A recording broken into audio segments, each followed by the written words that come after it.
Hello, thank you for joining us. Welcome to What Counts, a podcast where we dive deep into the world of information governance.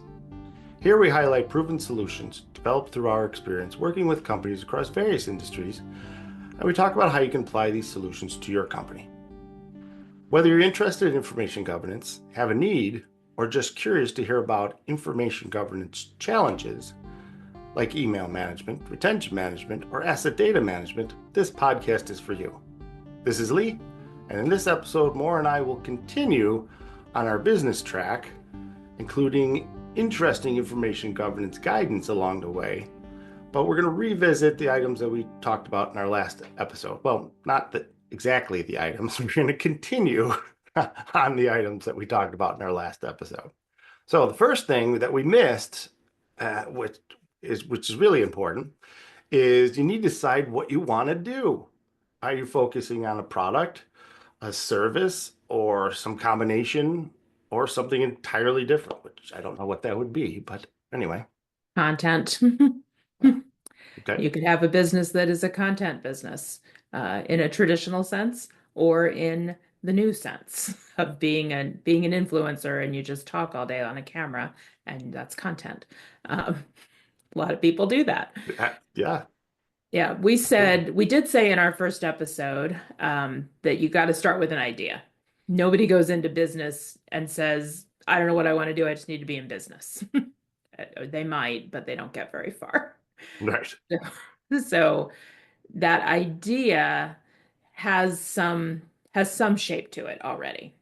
So when we started out, we wanted to continue doing what we do, which is help companies better manage their information because we believe in that. We wanted to do it for ourselves instead of for big companies for a lot of reasons. We wanted to do it for ourselves so we could have more control.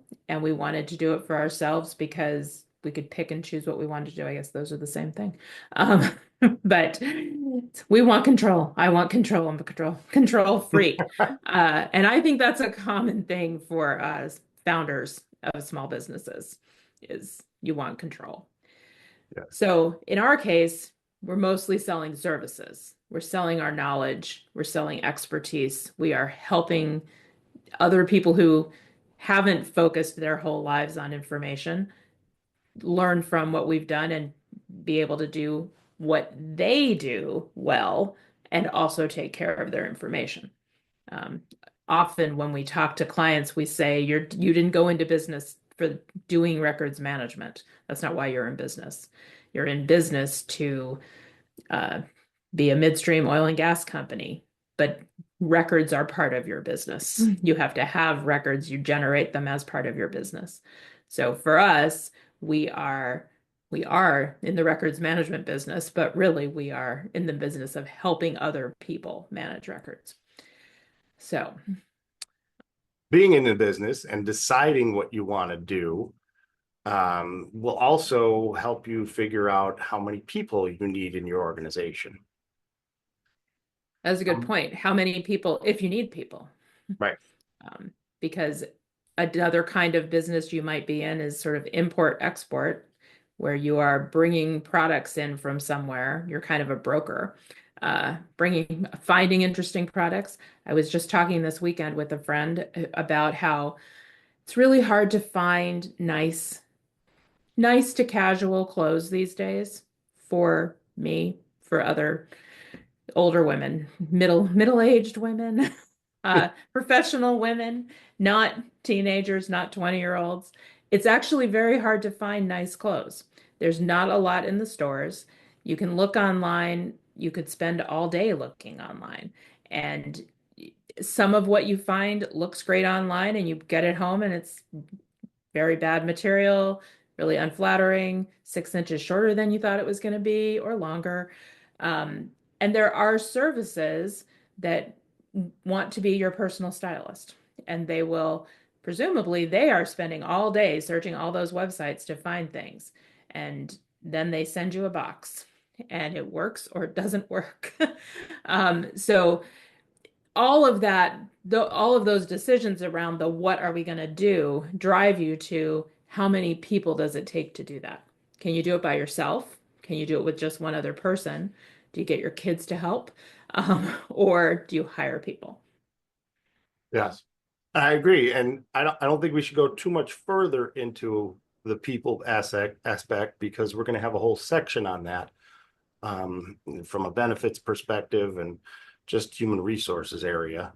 But you, if you're in manufacturing, then you need to have a process line to do that, to have people work in that area. I just keep thinking of the Big Bang episode where Penny was making those penny blossoms, right? And so it started with just The her. hair clips. Yes, she started with just her making them, and then all of a sudden they got this big order in because of all the other people help, and now they needed a production line and so forth. And so that's there's some good in that, right? There's some good in terms of being able to ramp up when you need to deliver.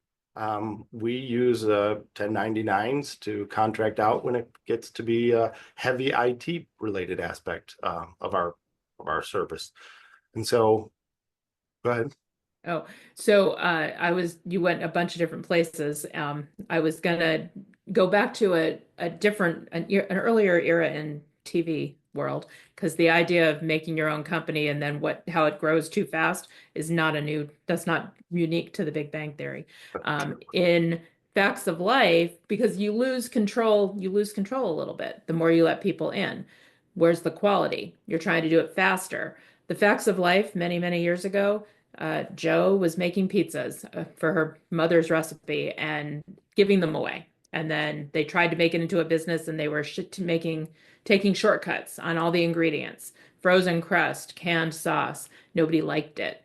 And the kitchen was a mess. So it was this same thing of, okay, we know what we want to do. How do we want to do it? And how do we want to grow it? And do we want to grow it slowly by bringing people in and teaching them how to do things? In other episodes, I've talked about the a restaurant chain where we didn't end up doing any work for them, but in the course of talking to them, I had thought that their most important records would be their recipes, and it turned out that they didn't have their recipes written down. It was important to their restaurant culture to teach every person how to make the recipe in the traditional way. And that was I don't think I said this before. That was a big chain of restaurants. That was not like three restaurants where they just passed the recipes around among 10 people. It is still a big chain of restaurants. It's still in existence. There's, as far as I know, they're still doing it that way. When we tried to teach people how to do what we do, um, that highlighted one of my weaknesses. I don't have a lot of patience for teaching that, for teaching those approaches. And I'm not good at it. You are better at it, at teaching those things. And we had a couple of people who were quick and who understood it and who were part of helping us build our approach and didn't need teaching. But as we're looking now at what do we do next, that's something we have to consider. And I think we realized that maybe in our first or second year when we had hired some people who hadn't been with us for a long time, and universally they said we can't get into the mode that you're in. Um, so as you start your business, you might think you're being very clear, telling your new staff exactly what needs to be done. Unless you were a teacher before and know how to break it down, the chances are probably low that you are doing a great job of passing that on to your staff right away. Would you say I'm being too cynical? No, I think you're being a realist about it, and it's true. I mean, it takes certain. I'm going to roll it into the next subject, which is profitability. It takes a certain person to pass on the knowledge, right? And that learning period, you're teaching your employees what to do. That's not a profitable point in your business, right? So you have to be able to weigh when to do it, when not to do it. Does the person have the qualities that you want to invest in? or don't they? And you need to make that decision pretty quickly in my experience. Don't hang on to employees that you just don't think are going to get there. Cut it loose, find another one. I say that so like abrupt, and it's you And need to yet be we never did that. right. We never did that. I say it like that to be abrupt, and you need to be kind. You need to follow all the rules and so forth. But you do need to make that decision fairly quickly because you're losing money, you're losing profitability when it comes to just the education of employees. How many employees do you want? That depends, on the work, obviously, but um, in there, some areas of business, the profitability is controlled for you. If you're a franchise, right? That's controlled by the main office, how much profitability that particular office can get. And you can cut cost here and there, and maybe employees is one of the areas where you cut costs, but that means you're working 12 to 15-hour days, the owner type of thing. So it's a big juggle, but you do need to keep an eye on expenses. Expenses are obviously roll into how much profitability you're able to make. Higher the expenses, the lower the profitability. And do you break even? Even before I owned a business, when I was a manager of a retail store, the manager was salaried, and we were salaried already at a minimum of 44 hours a week. And the other staff were hourly. And when I was given a budget, different times of the year, the budget would be cut. It would be hours budget as opposed to dollars budget. And I would not be able to schedule part-time employees. I would have to schedule myself because I was the only one who could work the full. I could work as much as I wanted to for the very Because little they're money not that I paying you made. anymore. They weren't paying me anymore, and they weren't paying me very much to begin with.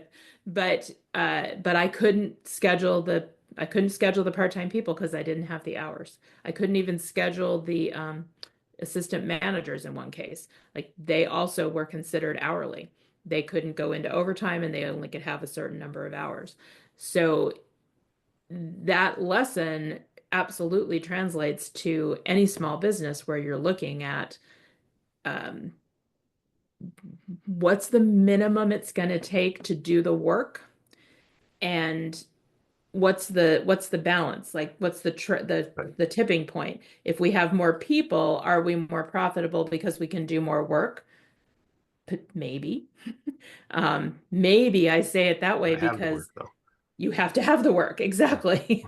You have to have, in our case, more clients. In the case of a retail organization, more customers walking in the door, or an online business of some kind. People have to want what you're selling. And if you make more, will they come? It's a question. And so probably at the beginning, you're gonna want to start off lean and plan that you as the owner are going to work more. You're going to Yeah. work more than 8 hours a day. And you want to because you're excited because this is your thing. So, but you can Continuously get to it. evaluate that performance, your performance, and Yes. and how if you're growing, still got to continuously evaluate that performance Yes. for everyone. And if you're growing, how far can you stretch before you add people? Right. Um, Not because you want to burn people out, you don't, but you don't want to be, you don't want everybody to be completely comfortable because that's not gonna that's not gonna position you for growth. Yeah. All right, so we also wanted to talk about resilience and persistence, but I actually think we should save that for the next episode. Oh, adapting. Okay, that's fine. Adapting, yes. All right, fair enough. All right, so stay tuned. Okay. If you have any questions, please send us an email at info@trailblazer.us.com or look us up on the web at www.trailblazer.us.com. Thank you for listening, and please tune in to our next episode. Also, if you like this episode, please be a champion and share it with people in your social media network. As always, we appreciate you, the listeners. Special thanks goes to Jason Blake, who created our music. Thanks, everyone.